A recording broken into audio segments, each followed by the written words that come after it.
بسم اللہ الرحمن الرحیم۔ ناظرین، آج 8 اپریل جمعۃ المبارک کا خوبصورت دن اور سال 2022 آپ سب کو میری طرف سے گڈ مارننگ، صبح خیر اور السلام علیکم۔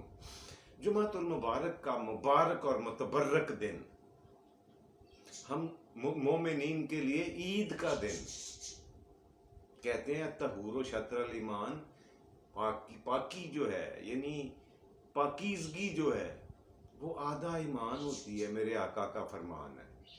تو اس دن نہانے کا، کپڑے نئے پہن کر یا کم از کم دھلے ہوئے پہن کر، خوشبو لگا کر جمعۃ المبارک کے لیے مسجد میں جانا بہت بڑے اجر و ثواب کا کام ہے، اور قسمت والے ایسا کرتے ہیں۔ جاتے ہیں وہی جن کو سرکار بلاتے ہیں۔ ہر ایک کو یہ توفیق نہیں ہوتی مساجد میں جانے کی، جمعہ ادا کرنے کی۔ کوشش کیا کریں کہ آپ ان لوگوں میں سے نہ ہوں جنہیں اللہ تبارک و تعالی نماز کی توفیق نہیں دیتا۔ جی، تو ہم حسب معمول صبح کے پروگرام میں پہلا سیگمنٹ ہمارا ہوتا ہے تاریخ ہندوستان، اور تاریخ ہندوستان میں ہم گزر رہے ہیں ابھی تک بدھ مت کے زمانے سے۔ ابھی تک اس لیے میں نے کہا کہ یہ تقریباً 7-8 صدیوں پہ محیط ہے بدھ مت کا زمانہ۔ اس سے پہلے وید کا زمانہ تھا، پھر وہ مہا بھارت کا زمانہ، اور ان ساروں کا آپ جائزہ لیں، یہ زمانہ زیادہ طوالت اختیار کیے رکھا اور ہندوستان کی مذہبی اور تہذیبی سرگرمیوں کا گہوارہ بنا رہا۔ ان کا بدھ مت کا جو عروج تھا، اس کا سورج توتی بولتا رہا، اس کا سورج طلوع رہا، چمکتا رہا پوری آب و تاب کے ساتھ۔ لیکن کیا ہے کہ پھر ہر عروج کو زوال اور زوال کو عروج ہوتا ہے، تو ایسا ہی کچھ ہوا۔ جی، تو میں تاریخ کی کتابوں میں پڑھ رہا تھا، پڑھتے پڑھتے میں نے ایک بات فیل کی جو آپ سے شیئر کرنا چاہتا ہوں بدھ مت کے زمانے کے حوالے سے۔ وہ یہ ہے کہ بدھ مت کے زمانے میں نامی گرامی شاعر پیدا نہیں کیے گئے۔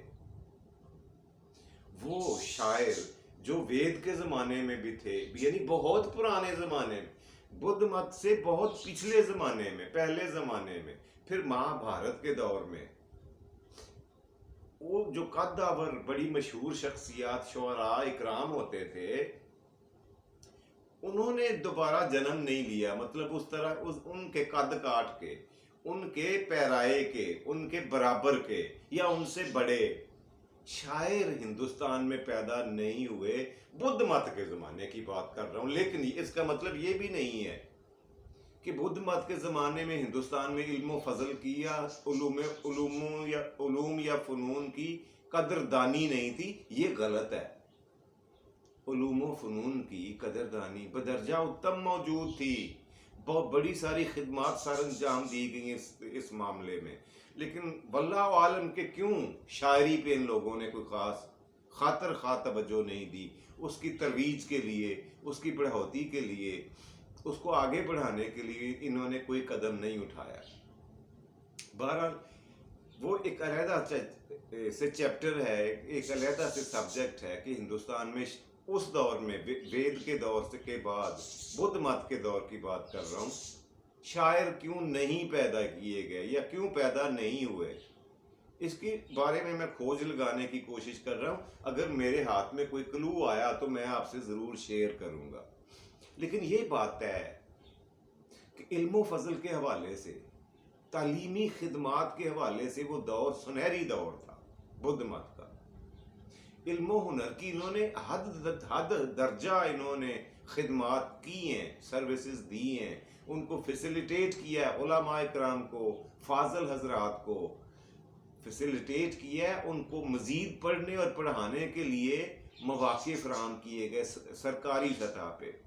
ان کا انتظام و انصرام شاہی خزانے سے کیا جاتا تھا، اور پڑھنے پڑھانے، تعلیم و تعلم کے لیے گرجا گھر یا پھر مندر یا پھر وہار، یہ 3 عبادت گاہیں ہوا کرتی تھیں عبادت گاہیں جو چرچ ہیں نا، یہ تو حضرت عیسیٰ علیہ السلام کی پیدائش سے 600 سال بعد اگلا دور جو ہے اس میں آتے ہیں، لیکن اس سے پہلے دو ہی عبادت گاہیں تھیں، ایک وہار جو بدھ مت کی مذہب والوں کی تھی عبادت گاہ، اور دوسری مندر جو ہندو مذہب کے پیروکاروں کی عبادت گاہ ہوا کرتی تھی۔ ہر دو عبادت گاہوں کو بدھ مت کے زمانے میں بڑھوتی ملی، ان کو ریسٹرکٹ، ان کو محدود نہیں کیا گیا، نفرت نہیں کی جاتی تھی مذہب کے حوالے سے۔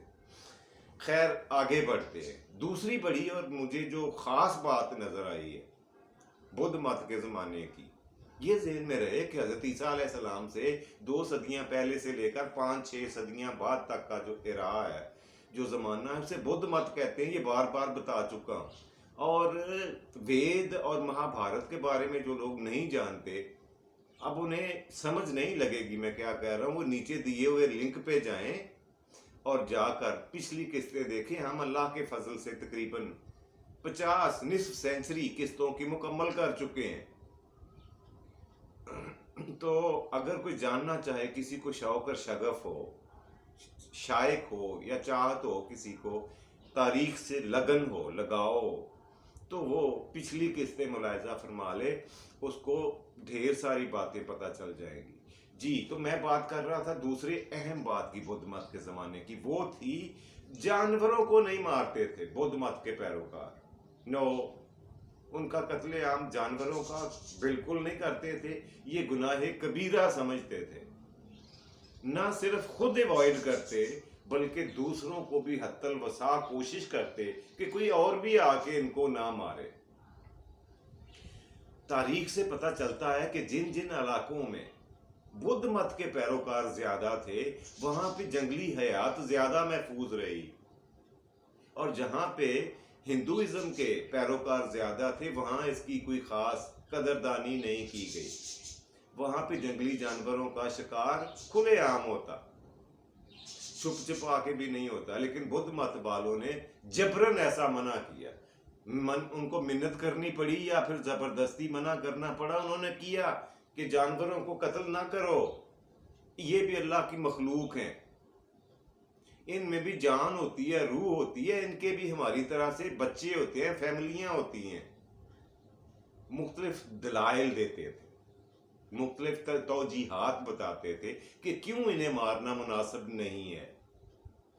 لیکن دوسری طرف نظر دوڑائیں ذرا، علم و فن کی بات کر رہے ہیں نا ہم لوگ، تو دوسری طرف انہوں نے ہسپتال بنائے ہوئے تھے جانوروں کے۔ تاریخ کی کتابوں سے مجھے پتا چلا ہے کہ اس وقت بھی انسانوں کے اور حیوانوں کے ہسپتال موجود تھے بدھ مت کے زمانے میں۔ اور ایک بہت بڑا طبیب، ڈاکٹر یا حکیم کہہ لیں، اس زمانے کا گزرا ہے جس کا نام تھا چرک، ڈاکٹر حکیم چرک صاحب۔ جی یہ تھا جی چرک صاحب ان کا نام۔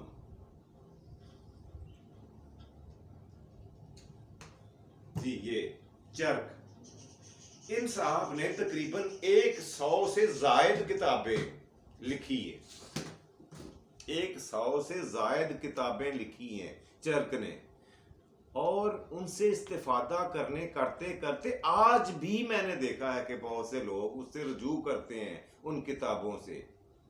اور جب اہل یونان آئے ہیں ہندوستان میں تو انہوں نے بہت کچھ اس بارے میں ہندوؤں سے سیکھا، اور ہندوؤں نے بہت کچھ طب کے بارے میں یونانیوں سے سیکھا، اور یوں میڈیکل کی دنیا میں ایک نیا انقلاب آ گیا۔ تقریباً 1000 چرک نے اپنی کتابوں میں لکھے، جو بتایا ہے طریقہ کار، اس کے مطابق جنگلی جڑی بوٹیوں اور معدنیات سے مختلف دوائیاں اور مختلف امراض کا علاج تیار کرنے کے لیے ہزاروں نسخے بتائے ہیں اور طریقے تفصیل کے ساتھ بیان کیے ہیں چرک نے، کہ فلاں مرض کا دوائی بنانے کے لیے فلاں جڑی بوٹی جنگلی یا معدنیات کا استعمال کر کے یہ دوائی کس طریقے سے بنائی جا سکتی ہے کہ وہ بندہ شفا یاب ہو جائے، مریض کو شفا ملے۔ اور اس کا جو اگلا سٹیپ تھا وہ تھا جراحی کا، سرجری کا. جی سرجری کے لیے بھی انہوں نے اپنی گراں قدر خدمات سار انجام دی ہے بدھ مت کے لوگوں نے. اور ان میں جو سب سے بڑا جراح کہہ لیں یا سرجن کہہ لیں پیدا ہوا تھا، اس کا نام تھا سسرک.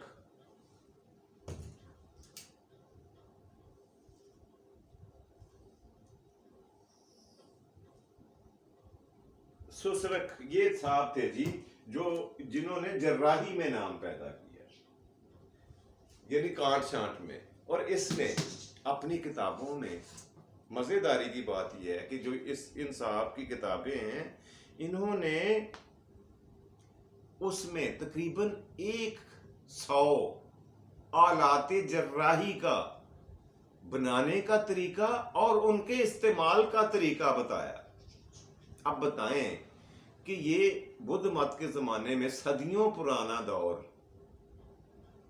اور اس زمانے میں جراحی کا کام، کوئی یونیورسٹیاں نہیں تھیں، کوئی بہت بڑے ادارے نہیں تھے میڈیکل کے، سرجیکل کی کوئی تعلیم ہی نہیں تھی.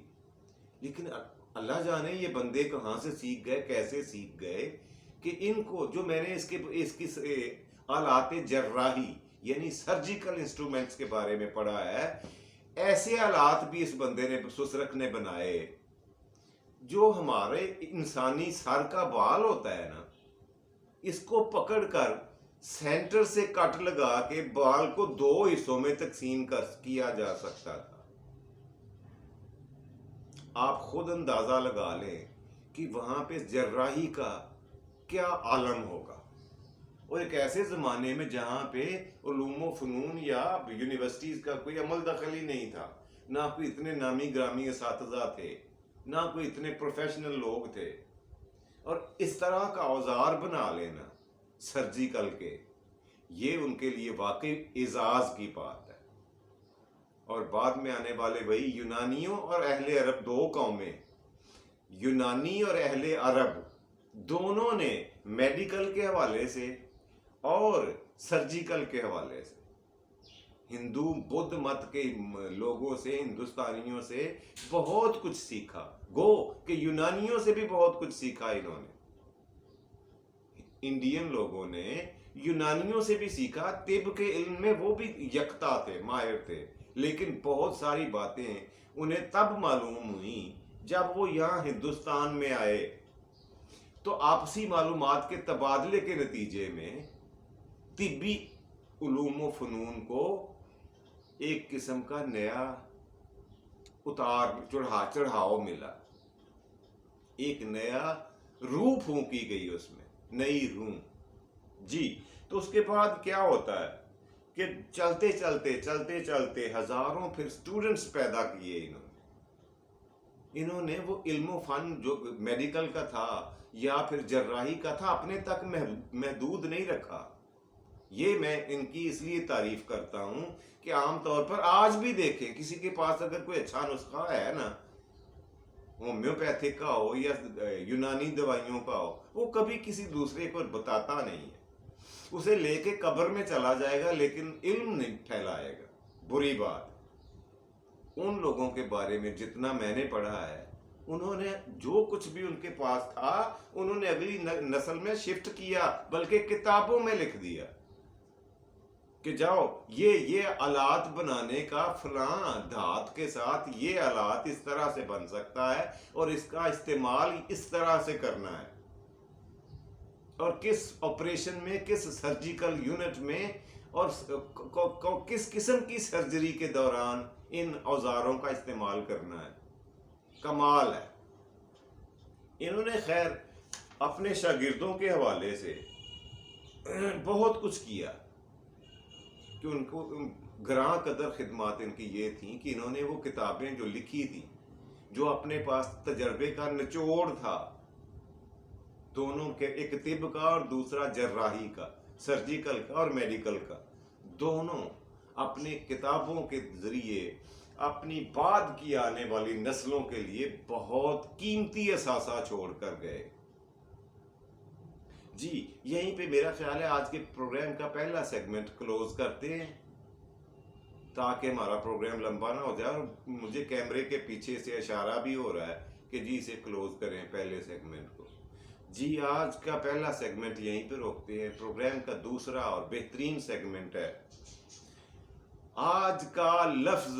جی آج کا لفظ جو میں آپ کو سکھانے جا رہا ہوں, آپ سے شیئر کرنے جا رہا ہوں, بڑا مزیدار ہے. آپ سن کے خوش ہوں گے کہ یہ کیا ہے, یہ ہو کیسے گیا. جی یہ میں نے کیا لکھا ہے, ملاحظہ فرمائیے.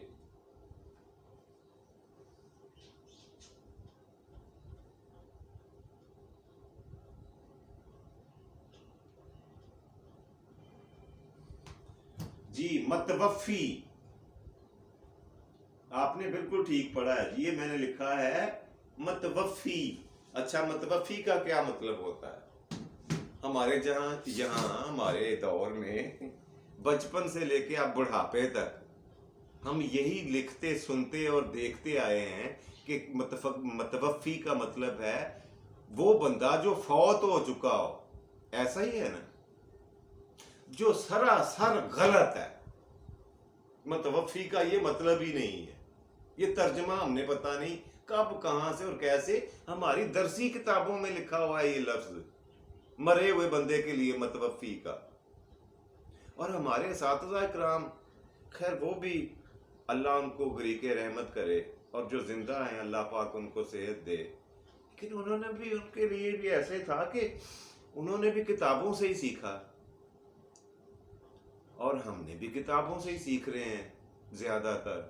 لیکن ایک بات میں بتاؤں, یا جو میرے ذہن میں اٹک گئی ہے, اگر آپ اپنے استاد سے 10 گنا زیادہ پڑھ جائیں, 10 گنا زیادہ تعلیم یافتہ ہو جائیں, تو میری بات پلے بن لیں, اپنے آپ کو استاد کی جوتیوں کے نیچے رکھے. میں نے پورے دریا کو ایک کوزے میں بند کر کے آپ کے سامنے رکھ دیا. آپ کی ڈگریاں, آپ کی تعلیم, سارا کچھ استاد سے بہتر ہو سکتا ہے, لیکن آپ استاد سے بہتر نہیں ہو سکتے. اور علم کے میدان میں میدان وہی مارتا ہے جو اپنے اساتذہ کی عزت و احترام کرتا ہے. یقین جانے جو عزت استاد کی عزت نہیں نہ کرتا, والدین بھی نوٹ فرما لیں, جو بچہ, جو اسٹوڈنٹ, جو طالب علم یا طالبہ علم استاد کی عزت و تکریم نہیں کرتا, اللہ سبحانہ و تعالیٰ اس کی قسمت سے تعلیم کے حصول کا ورقہ ہی پھاڑ دیتے ہیں. با ادب با نصیب اور بے ادب بے نصیب, سیدھی سی بات ہے. جی متوفی کا مطلب ہوتا ہے, یہ عربی کا لفظ ہے, متوفی کہتے ہیں, یہ اللہ پاک کا ایک صفاتی نام ہے متوفی. اور متوفی کا مطلب ہوتا ہے فوت کرنے والا. متوفی کا مطلب ہے فوت کرنے والا, یعنی مارنے والا.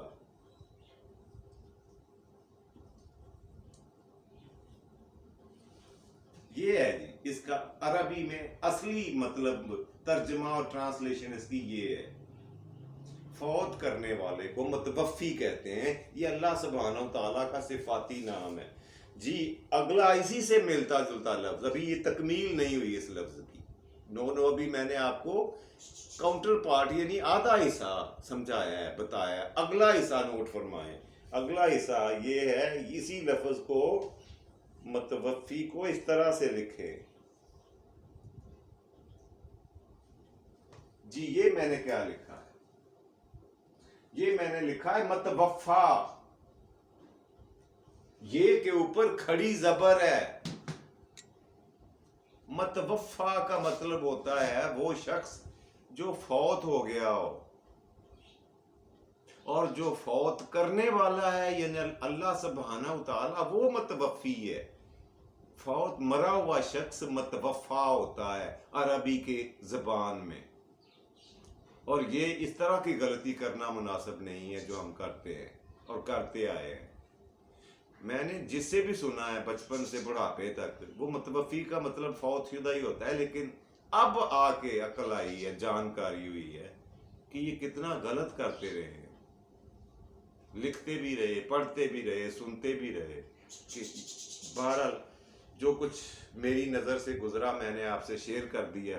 اب یہ کتنا اچھا ہے یا نہیں ہے یہ آپ کی مرضی، یہ طے کرنا آپ کی مرضی ہے.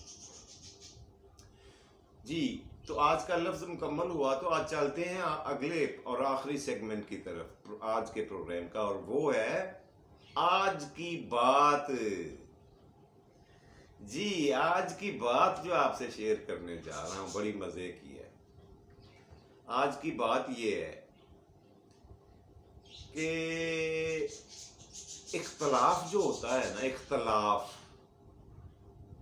کرنا چاہیے، ہو جاتا ہے بعض جگہوں پہ اختلاف کرنا بنتا ہے، بری بات نہیں ہے اختلاف کرنا، غلط کام سے اختلاف کرنا مناسب ہے، لیکن اختلاف انسان سے نہیں کرنا، انسانی سوچ سے کرنا ہے. آپ اس نقطے کو سمجھ رہے ہیں کہ اگر نہ سمجھ آئے تو مجھے بتائیں، میں اس نقطے کے اوپر پورا ایک پروگرام کر دوں گا کہ انسانی سوچ سے آپ اختلاف کر سکتے ہیں، انسان سے نہیں کرنا مناسب نہیں ہے. اور اختلاف جو ہے نا، کریں ضرور کریں، لیکن کسی دلیل کے ساتھ کریں. اپنے اختلاف کی تشریح جو ہے وہ دلیل کے ساتھ کریں، تذلیل کے ساتھ نہیں کرنا.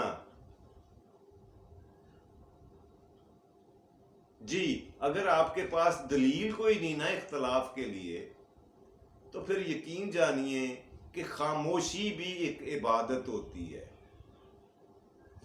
اختلاف برائے اختلاف کرنا قطعاً درست نہیں ہے. اختلاف تو ہوتا ہے اختلاف برائے اصلاح. خیر اگر آپ مناسب سمجھیں، جاننا چاہیں تو مجھے کمنٹس میں لکھ دیں، میں اگلے کسی پروگرام میں پورا پروگرام اسی پہ لگا دوں گا کہ اختلاف کیا ہوتا ہے اور کیسے کیا جاتا ہے. یہ میں نے آپ کو مختصراً اس کا جو نٹ اینڈ شیل ہے وہ میں نے آپ کو بتا دی ہے. اس کی تفصیلات میں جانے سے پھر پروگرام کا دورانیہ لمبا ہو جائے گا، زیادہ ہو جائے گا، وسیع ہو جائے گا، جو مناسب نہیں ہے.